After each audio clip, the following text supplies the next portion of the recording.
Ayesha Rahman entered her marriage believing she was stepping into safety, faith, and family honor, while Imran Rahman trusted his home to remain untouched by betrayal, and Abdul Rahman ruled his household with authority no one dared question. But behind closed doors, a dangerous secret was already forming. One that would turn devotion into deception and transform a respected family into the center of a crime so shocking it would end in bloodshed and permanent silence. The marriage began with high expectations and quiet hope.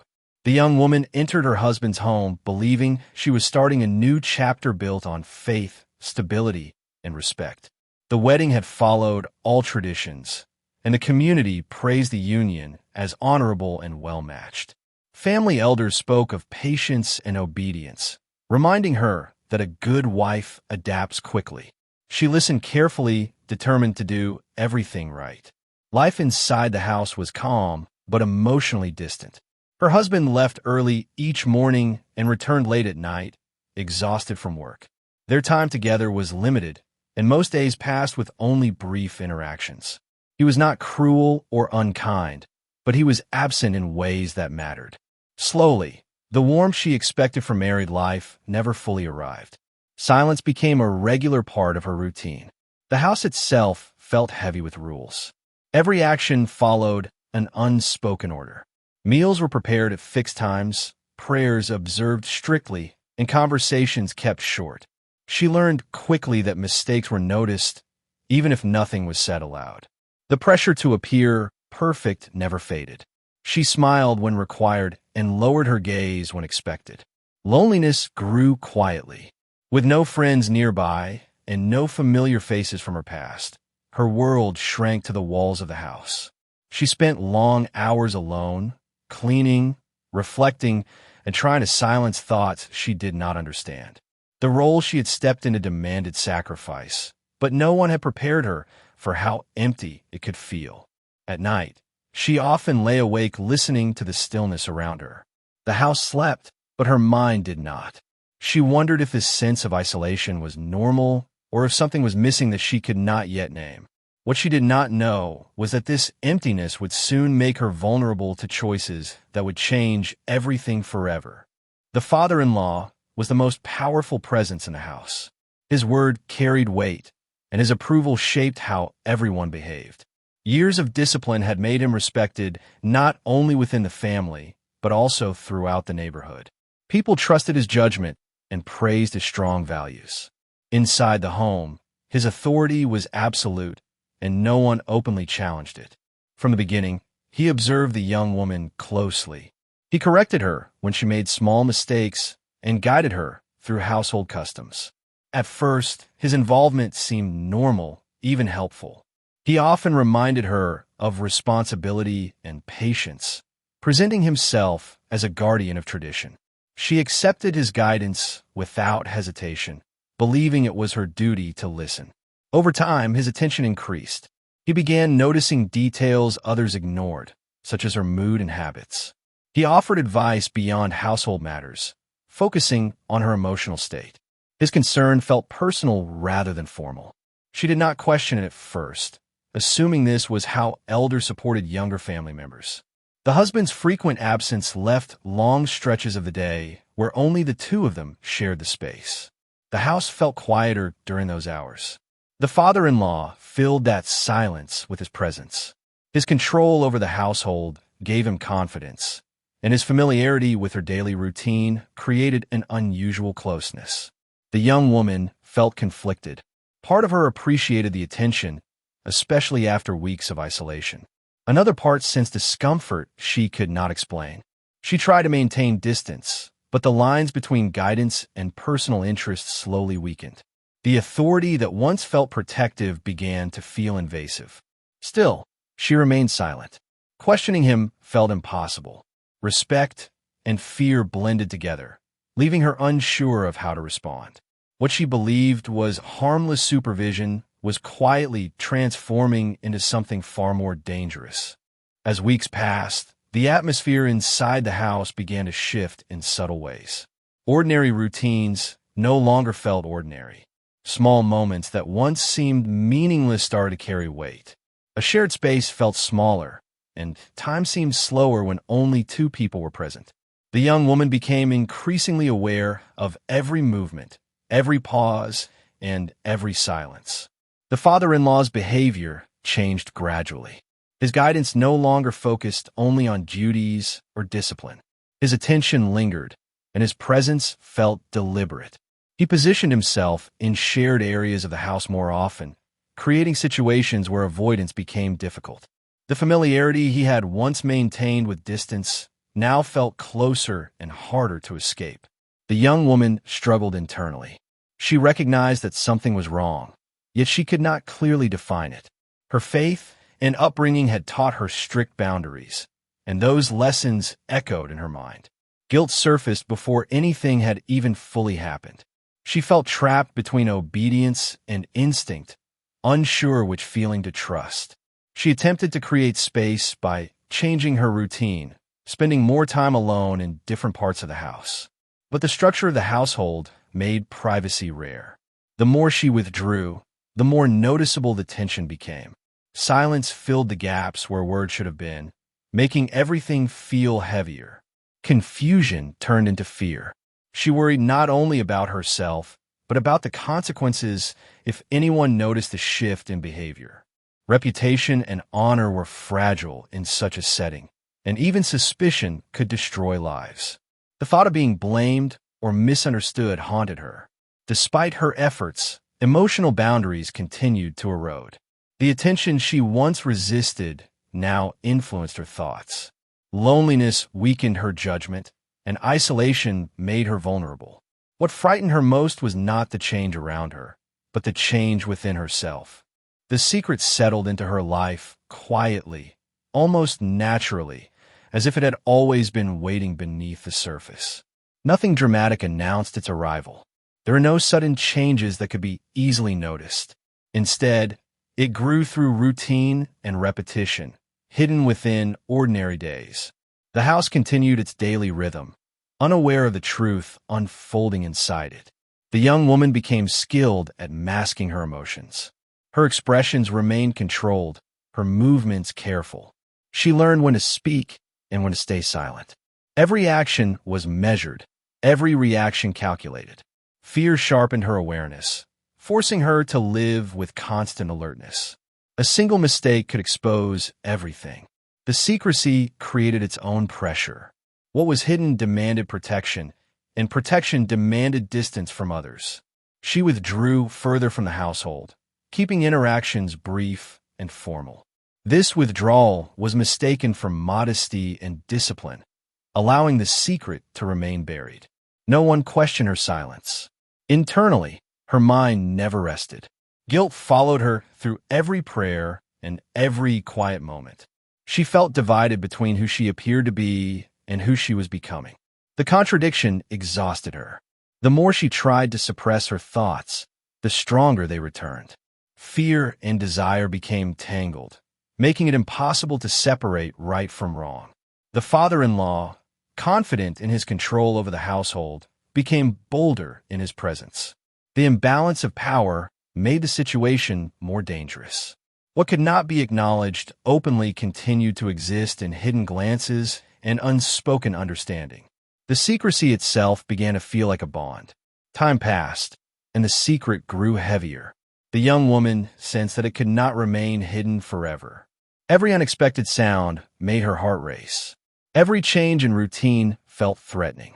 The house that once felt structured now felt like a trap built of walls and silence. The first signs were subtle, almost easy to dismiss. The husband felt a change in the atmosphere of his home, something he could not immediately explain. The house no longer felt the same when he returned from work.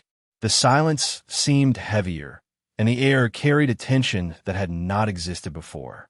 Nothing obvious was wrong, yet nothing felt right either.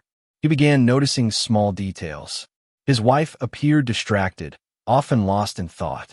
Her movements were cautious, as if she was constantly aware of being observed. She avoided prolonged interaction and kept her responses brief. What once felt like shyness now felt like restraint. The change unsettled him, though he could not find a clear reason for it. The father's behavior also seemed different. He was more alert than usual, more involved in household matters that previously did not concern him. His protectiveness toward the young woman felt excessive, even unnecessary. The balance within the family appeared shifted, but the reason remained hidden. Suspicion did not arrive suddenly. It crept in slowly, fueled by instinct rather than evidence. The husband questioned himself repeatedly, unsure whether stress or imagination was shaping his thoughts. Accusing family members without proof felt unthinkable. In a household built on respect, doubt itself felt like a betrayal. Still, he began paying closer attention. He watched patterns instead of moments. He noticed who was present and who was absent, how routines overlapped, and how silence followed certain interactions. Each observation added weight to his unease, even though nothing directly confirmed his fears. The tension inside the house intensified. What was once ignored now felt deliberate. The wife sensed a shift and grew more anxious. The father-in-law became cautious, aware that something had changed. The secret, once controlled through silence, now felt fragile. Though no truth had been revealed yet, the illusion of stability was breaking. The moment of discovery did not arrive with warning or preparation. It emerged suddenly, triggered by an unexpected sequence of events that broke the routine of the house. A small disruption in timing exposed what had long been hidden behind careful planning and silence. What was once protected by secrecy now stood vulnerable in plain sight. The truth revealed itself through observation rather than confession. Patterns that once seemed harmless aligned in a way that could no longer be ignored. Movements, timing, and behavior formed a clear picture. The weight of realization settled heavily, replacing doubt with certainty. There is no room left for misunderstanding or denial. Shock spread through the house like a wave. The discovery felt unreal at first, as if the mind refused to accept what the eyes had already confirmed. Years of respect, authority, and trust collapsed in a single instant. The household's foundation cracked under the pressure of betrayal. Fear followed immediately after shock. The consequences of exposure became painfully clear. Reputation, honor, and standing within the community were now at risk. The gravity of what had been uncovered extended far beyond personal relationships. It threatened the identity of the entire family. Panic took hold. Every possible outcome seemed disastrous. The silence that once protected the secret now intensified the chaos. No one knew how to contain what had already escaped. The house felt smaller, tighter, as if the walls themselves were closing in. The young woman felt overwhelmed by shame and terror. The burden she had carried in secret was now exposed, heavier than ever.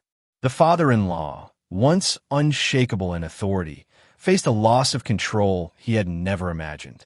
Power meant nothing in the face of exposure. That day marked the point of no return. What had been hidden could not be erased. The discovery had ignited forces driven by fear, anger, and desperation. The house was no longer a place of order. Night fell with an unnatural heaviness.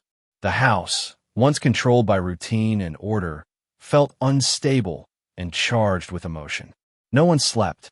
The air carried a sense of impending collapse, as if the walls themselves understood that something irreversible was approaching. Fear, shame, and rage existed together, feeding off one another in silence. Emotions intensified as the hours passed. Anger replaced reason, and desperation clouded judgment. The weight of exposure crushed any remaining sense of control. Decisions were no longer guided by logic or faith, but by panic and the instinct to protect honor at any cost. The idea of consequences felt distant compared to the immediate need to end the chaos. What followed happened quickly. Movements were driven by impulse rather than planning. The house, dark and quiet, became the setting for an act that would permanently alter every life connected to it. Violence erupted not as a calculated act, but as the result of emotions left unchecked for too long. The silence that once hid betrayal now witnessed its final outcome. By the time the night ended, one life had been taken. The reality of what had occurred settled slowly, replacing anger with shock. The permanence of death brought a sudden clarity that arrived too late. There was no way to undo what had been done. No justification could erase the damage. The house stood still in the aftermath. Blood stained not just the floor, but the legacy of the family. Authority, respect, and reputation collapsed entirely. What was meant to remain hidden forever had now become a tragedy impossible to conceal. As dawn approached, fear transformed into emptiness. The night had consumed everything it touched. What remained was loss, irreversible and final, marking the moment when secrecy reached its deadliest conclusion. Morning exposed what the night had tried to hide. The stillness of the house felt unnatural, heavy with the consequences of what had occurred. Authorities arrived, and the quiet home became a place of investigation. Every room carried traces of a life once governed by order and tradition, now reduced to evidence and unanswered questions. The truth emerged in layers. What initially appeared to be a sudden act of violence revealed a deeper history of secrecy and betrayal. Investigators uncovered patterns that explained the tension leading up to the crime. The image of a respected household quickly unraveled, replaced by a disturbing reality that shocked the wider community. The family's reputation collapsed beyond repair. Neighbors who once admired the household struggled to reconcile faith with human weakness. The story spread rapidly, transforming private failure into public shame. Judgment replaced sympathy, and the family name became permanently associated with tragedy. Legal consequences followed. Arrests were made, and the justice system moved forward without regard for status or past respect. Authority no longer offered protection. The house that once symbolized discipline became a reminder that power can hide corruption but cannot erase accountability. The young woman disappeared from public view, her future defined by guilt, trauma, and isolation. The surviving family members faced lives shaped by loss and disgrace. Nothing could restore what had been destroyed. Trust, once broken at such a level, could never be repaired. In the end, the case served as a warning. Silence can protect wrongdoing only for so long. When boundaries are ignored and secrets are buried too deeply, they often resurface in devastating ways. This story stands as a reminder that hidden betrayal, left unchecked, can lead to consequences far more tragic than exposure itself.